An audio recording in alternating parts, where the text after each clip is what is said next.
What's going on, everyone? Unofficial Lego here. Hope you're all doing well. And in today's video, we're taking a closer look at the new Mandalorian Star Wars 2021 summer sets that were recently just actually revealed at the actual official LegoCon rather, that just happened, and they brought out these official images that were actually previously leaked. So to me, it's pretty exciting. It's pretty special to get a closer look at these sets, especially because a lot of them I'm really obsessed with. I think they all look really amazing, really awesome.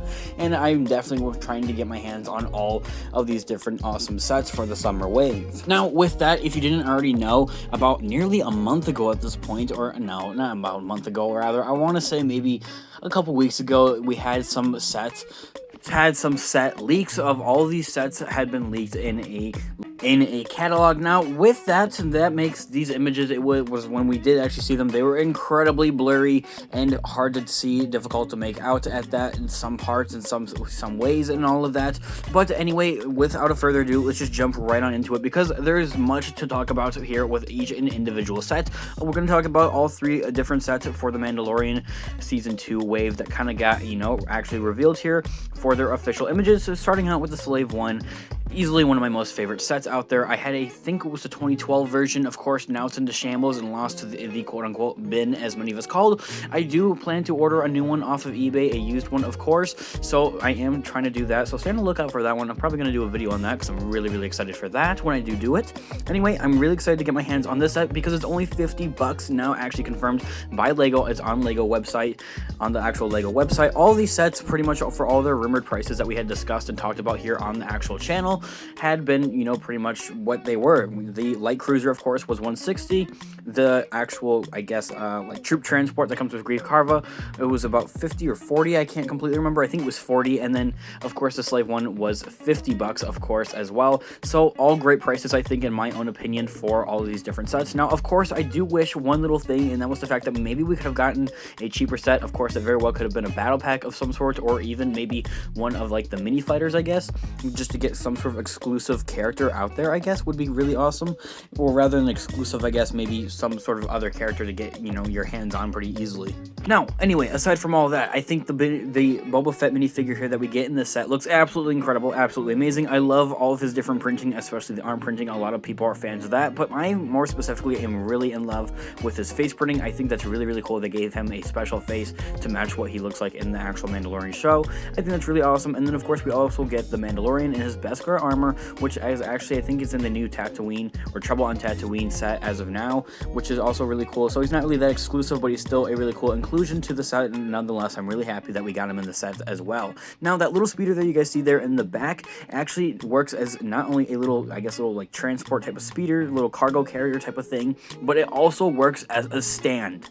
That one blew me away, guys. Straight up, that one blew me away. I absolutely am in love with that whole idea of them, I guess, double taking and double using one of the things and kind of repurposing it. I mean, some kids are going to be getting it and, just using it to play around with, and then other people are going to be getting it to display it on and stuff. So using that kind of as a double-sided purpose, I guess, is absolutely amazing. Of course, depending and gearing towards the demographics of who exactly is going to be out buying it, whether it's going to be a kid that's going to want to get this, maybe for Christmas or for a birthday or whatever the case may be, or if it's going to be an adult that just wants to get this for the collection to display there on their shelves. It's probably going to be me, more than likely, of course.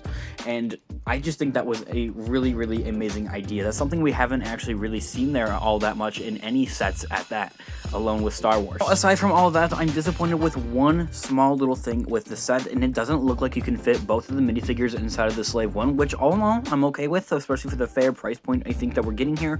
But if you guys think about it, add an extra, what, $10, $20, mark it up to maybe 80 or so, they very well could have made this set even bigger and, actually have an area to put the Mandalorian in there as well, especially seeing that they have a nice little slot there we can slide, I guess, a carbonite figure in there, which is also a really cool, inclusion for this set. It looks like it's going to be a sticker piece as well, telling off the different reviews that are now out there on YouTube. All in all, I can't say enough about the set. I absolutely cannot wait to get my hands on it. And moving on to the next set with the Grief Karga troop transport. I also think it looks really amazing, retailing for 40 United States dollars here. I think it's a pretty alright price point as well. Now, something we don't actually see in any of these pictures is underneath the two normal white stormtrooper faces is actually they don't have the normal stormtrooper faces with just the normal looking dude. I think it's like the same face that they've been using literally since like 2014. Now they're starting to get a little feisty here and switch it up, which I think is absolutely amazing and really awesome to add some diversity here to Lego overall and Lego Star Wars as well. Under one helmet we have a girl, it looks like, or a woman, and underneath the other helmet is a African American skin colored or darker skin colored character as well, which I'm really happy about. And I'm so glad that we're starting to switch things up, because it's not really a clone army. Not everybody has the same face underneath those helmets, and that's something I'm really glad that Star Wars and Lego overall is starting to include with these sets, especially in this one. Now the Motor Trooper, many fans including myself were really excited for that one, and the new and updated Grief Karga, I absolutely love him. I think he looks absolutely amazing, and he resembles his season 2 looks really well.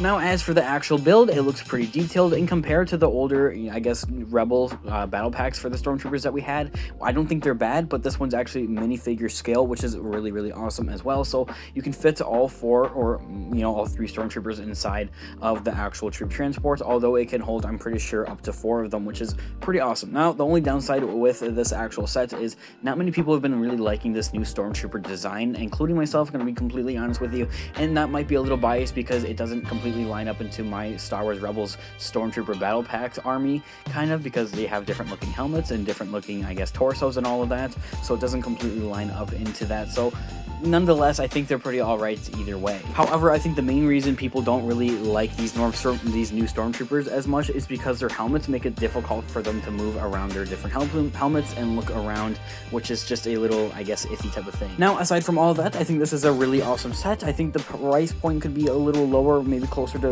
about $30, I think would be a little more fair, but hey, nonetheless, I think it's a really amazing set. I'll probably more than likely hopefully get my hands on this set as well, especially seeing the Motor Trooper and Grief Karga in there, I think are really awesome characters. Moving on to the last and final set here, the big one, the light cruiser ship, or as also known as Gideon's light cruiser. I think it absolutely looks incredible and blew me away. It's better than I thought it would have been. I know I completely missed it, but we did actually get some leaked images for the interior of the set as well. I didn't really cover that here on the channel, so I do apologize for that. But anyway, we do have official images here, so that is really awesome as well. We get some closer looks and clearer looks at the actual set rather than the blurry leaked images anyway. Now, I will tell you guys straight off the bat, one thing I was really happy with the set is that the actual, I guess, like bridge part, or the compartment where you're actually supposed to, I guess, like to pilot the ship, is actually a handle. It's a built-in handle to the ship, and that's something that a lot of bigger sets, especially from, I guess, like 2010 and 2008, maybe 2011, all those bigger kind of like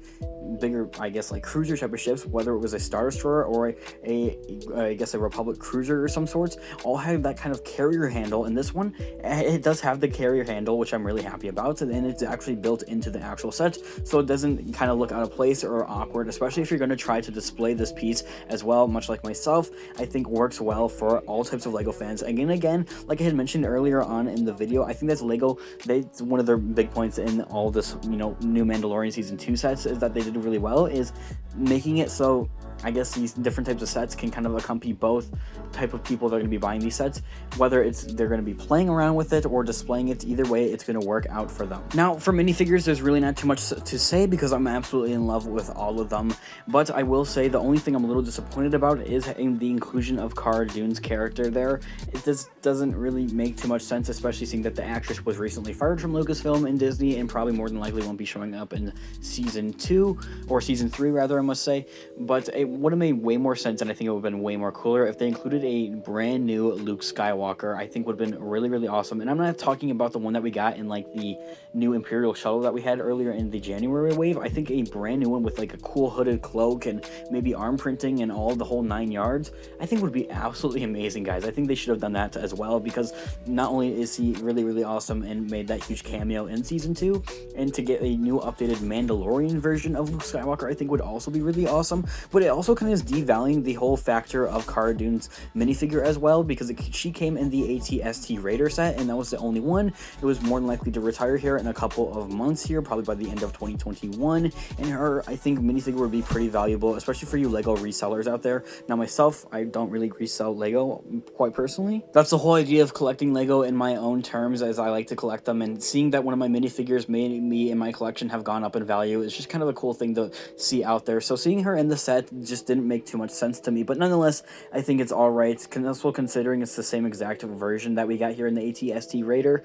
It's just kind of, that's probably one of the weaker points for the minifigure selection. I don't really need to talk about the Beskar Mandalorian armor or Grogu. I think they look absolutely amazing. Have already told my thoughts on those ones. And of course, Fennec Shand, got Moff Gideon, and then the Dark Trooper I'm absolutely in love with. And I had also heard a little rumor kind of going around here, or a possibility or theory or speculation here for the Dark Troopers, is that they very well be getting some of their own actual battle packs here in the future coming years. Now we do know that Lego had came out and said that they're not done with the battle packs and do plan to make some for 2022, so we very well could see the Dark Trooper battle pack, which I think would be pretty awesome, guys. Let me know what you guys think about that one in the comment section down below. And then the only other disappointing thing I really found myself with this set was, it's not even that bad, really, quite honestly, but it's the amount of interior space. I think there, especially there in the back, I think they could have had some sort of interior space there going on, rather than just either having it hollow and nothing in there, or having it completely built up with bricks.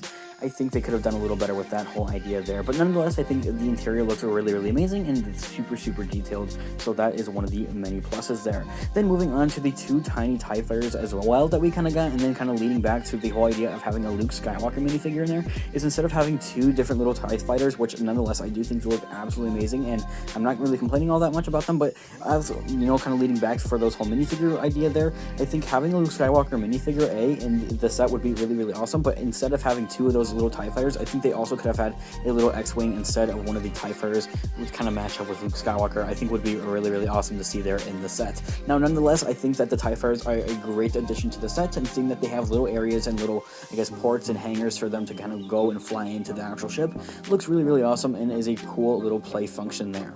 Now then, the last thing here, talking about this overall wave in this set specifically, is that inclusion of that little, I guess, thermal detonator in there. That's something I don't think we've really seen since the 2015, or I think it's the 2015 Star Wars Battlefront battle packs, which I do regret not getting my hands on some of those ones, because those ones were really awesome, quite personally. But that's a cool little detail that they had included in there. And not that I'm complaining, I'm pretty sure there's some sort of kind of, I guess, Lego piece out there that could have fit this whole specification. But to have, I guess, the Mandalorian have, I guess, Grogu's little knob there that he takes off the lever from the Razor Crest, I think also would have been kind of neat to have there as well. It's just a cool little detail, I think. Now, aside from all of that, those are kind of my second thoughts and second reactions here to seeing these new sets. I think they look all absolutely amazing, and I cannot wait to get my hands on all of these sets, hopefully, and get my reviews out here on the channel, guys. I want to thank you guys for all the love and support, both here on our YouTube channel and our Instagram. It means the world to me, guys. Thank you so very much. Now, if you haven't already, hit that subscribe button and stick around for future LEGO videos and LEGO content, of course, and hit that notification bell so you don't miss any of those. Leave a like on the video if you did enjoy it, and let me know all of your thoughts and opinions on the overall LEGOCon and these sets more in particular and more specifically down in the comment section down below. I'm going to try to make some other reviews here on some of the other set reveals and I guess overall things that we saw at LEGOCon as well, so look out for that video as well. And until next time, I'll catch you guys in the next video. Peace out.